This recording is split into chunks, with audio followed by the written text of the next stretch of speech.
अस्सलाम वालेकुम चाचा। वालेकुम अस्सलाम। अपने पापा को बुलाओ, मुझे कुछ बात करनी है। अंदर आ जाए, बाबा अंदर ही है। चलो ठीक है, चलते हैं। अरे रज़ाक भाई, बड़े दिनों बाद नजर आए हैं, कैसे हैं आप? अल्हम्दुलिल्लाह ठीक हूँ मैं। अरे रज़ाक भाई, आप खड़े क्यों हैं? बैठिए यहाँ पे। जाओ बेटी, चाचा के लिए पानी लेके आओ। अच्छा पापा।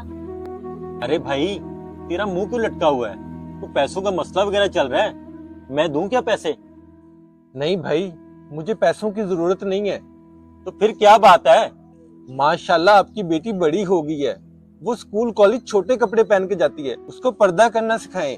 अरे रज़ाक भाई, वो पुराना जमाना था, आज का जमाना जरा मॉडर्न है, और मेरी बेटी तो ऐसी नहीं है।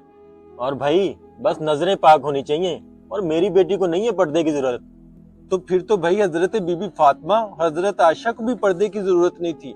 क्या उनसे ज्यादा किसी की पाक थी नजरें? लेकिन उन्होंने फिर भी पर्दा किया। और हाँ भाई, लड़कियों पर पर्दा फर्ज है। अगर तेरी बेटी पर्दा नहीं करेगी तो सबसे पहले तू जहन्नम में जाएगा, और उसके बाद तेरी बेटी भी जहन्नम में जलेगी, और उसके बाद वो जलेगा जो उसको देखेगा। चाचा मुझे माफ कर दे, माइदा से कॉलेज पर्दा करके ही जाऊंगी। शाबाश मेरी बेटी। अगर आपको हमारा मैसेज अच्छा लगे तो शेयर लाजमी करें।